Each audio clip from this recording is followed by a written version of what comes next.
Hello trainers, Ganeto here, and today we're gonna dive together into Open Great League with Clodsire as the spotlight Pokemon. So we're gonna use it in a team that is gonna be led by Clodsire, and at the back we're gonna have an ABB Team style combo with double flying. Both Mountain and Noctowl is gonna help Clodsire become even better on the meta, and also at the same time you get coverage with those two against Gligar, especially with Ice Beam from Mountain. Enough said about the backline, let's see what we have here, because obviously I'm gonna use the Community Day move Megahorn. I do not want to TM it away, but PvPoke is suggesting to go with Sludge Bomb over Megahorn while keeping that Earthquake. I believe that you need Earthquake no matter what, so about Megahorn, sometimes it helped me. You're gonna see on the entirety of this video in which scenarios it helped me out, but sometimes I wish I didn't have it at all because it was kinda useless. Back types are not that great offensively,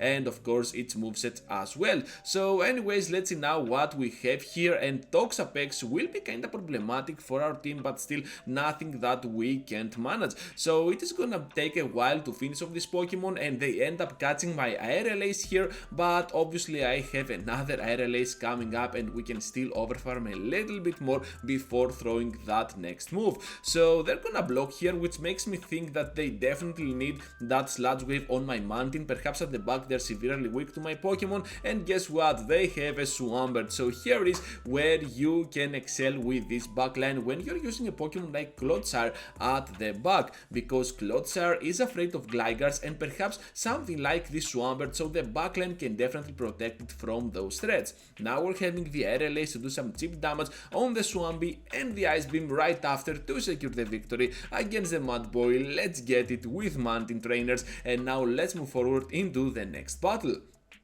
Now we're facing a very bad lead against this Mountain, and you know me, I might not showcase back-to-back battles from a single set, because I believe that single set battles are always gonna have some very good leads, some very bad ones, but I want to keep the very bad ones mostly on my videos. So here is another battle, and you're gonna see much more bad leads along the way, so definitely stay tuned till the end, because Mountain is one of these Pokemon like Gligar that can wall down our Clodsire over here. So if you're countering a lot of flying types, and I do not want to mention Gligar here, because you can always run something like a Stone Edge for your Clodsire instead of Megahorn, so you can get some coverage against those flyers, and that can always work pretty nicely for your Clodsire Pokemon. Anyways, able to farm down here with our own Mountain, and at this point we're gonna press the Ice Beam on the next Pokemon, which is a ground type one. Guess what, another Ice Beam is coming up. Are they gonna expect this time the second Ice Beam? Yes, they do.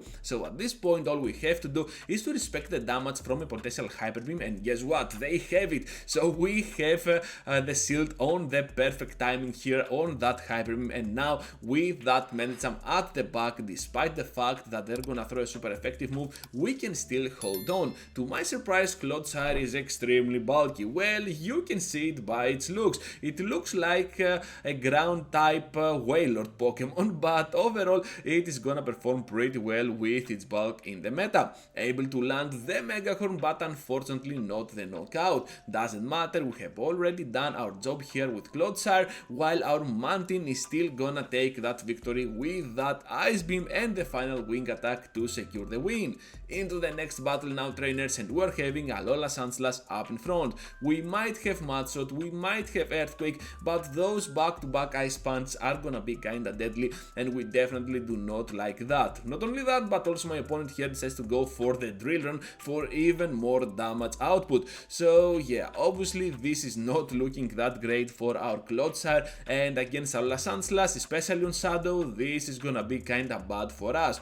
However, on the plus side, we can still take two of those shields out of the way, while now we can switch out to our Noctowl. So with that in mind, now we're expecting the switch right after they throw here that Ice Punch, but obviously they are gonna go for it, and I'm gonna fall into that trap. I was expecting it, but at the same moment I knew that I had to throw immediately my energy. Perhaps they could stay in for one or two extra fast attacks and then switch out, but my guess was totally wrong. Anyways, the battle battle is not over yet, we still have Mountain here, and here comes now the RLAs. So from one bad lead to another bad switch, because Gligar is not the best Pokemon that we want to see for a Clodsire, but right here we're just gonna sacrifice the Community Day Pokemon with a little bit of hope remaining for our Mountain. So at the back they have a Pokemon like Medicham, the battle is definitely not over yet, another RLAs is coming up, and one more right on the CMP, because I was counting the moves. I know that I cannot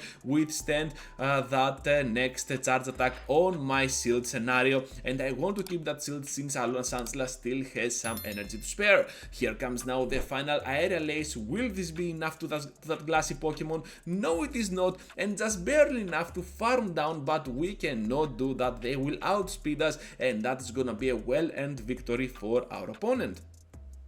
Against Pelipper, we're gonna face another very bad lead for our team, and right here now we're gonna switch out into our Noctowl. So Noctowl obviously is gonna work pretty well against certain cores, but most of the times you want to use it as a safe switch for this team. Do not forget, you always have another flyer on the face of Mountain, which can always work pretty great for the end game. Also, I have pretty bad IVs for my Mountain. You can do much better if you're gonna use a Mountain of your own with decent IVs at least.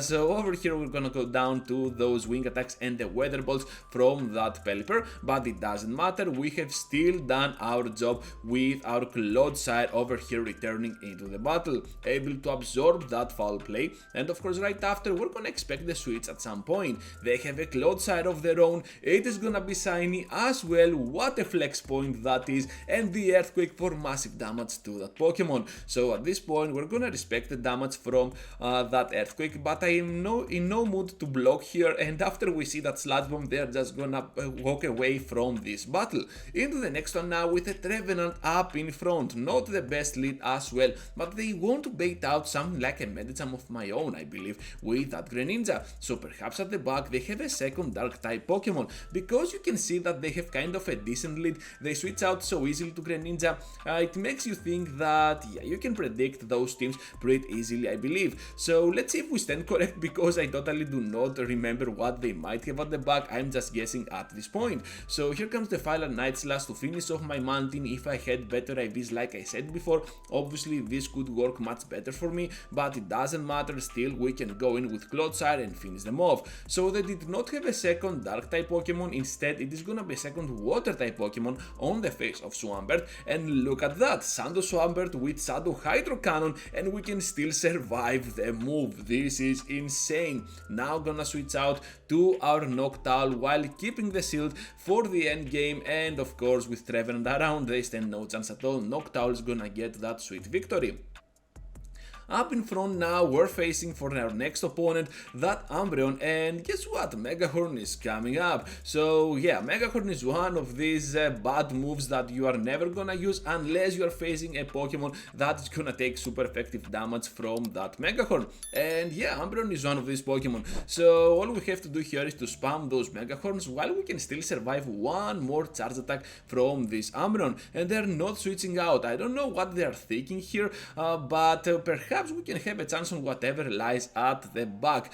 So at this point I was thinking that I was about to make a mistake, because if they have something like a Bastion at the back, we might be in deep trouble. You need to rotate around your Noctowl to draw out that heavy anti-flyer Pokemon that the opponent is gonna have, do some cheap damage with your Shadow Ball, and then finish off with Mountain while you have Clodsire for that hard anti-flyer check. So here is a strategy that you have to use for this team, but for this incident we're facing a Pokemon like Cresselia as their third one, and of course we can take pretty much whatever they throw while we can still guarantee the knockout with that final Sky attack. Down goes Cresselia, now they return for the final time with Serperior, and they will leave this battle. Into the final one now, trainers, and we're having Alolan Ninetales up in front. Let's see what fast attack they might have, and we're not gonna see it because they switch out. We're gonna see it later Heron, but since they switched out, makes me think that it is gonna be something like a charm. So yeah, you cannot avoid that matchup, especially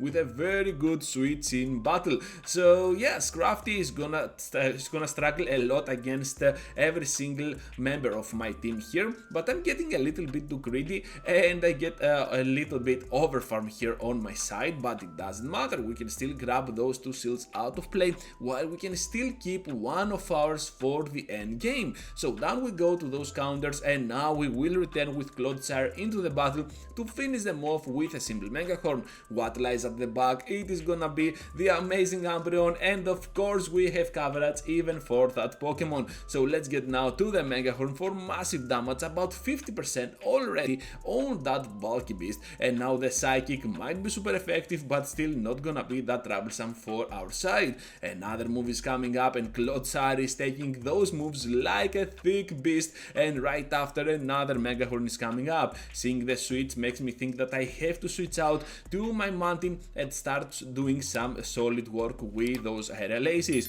One will bring them almost below 50% and another one will most likely guarantee the victory over here, as it seems we can also overfarm in the process, which is pretty great. Aerial ace will bring them super low, down they go, and of course Umbreon now will just fall down to the remaining wing attacks. So that is gonna be all for today, trainers. Thank you for watching and for staying till the end. Just be sure to smash that like button and of course become a subscriber if you are not already one of the subscribers. I don't know what you're waiting for. With that said, I have 2 videos for you to check out. Feel free to check them out and I will see you all into our next upload.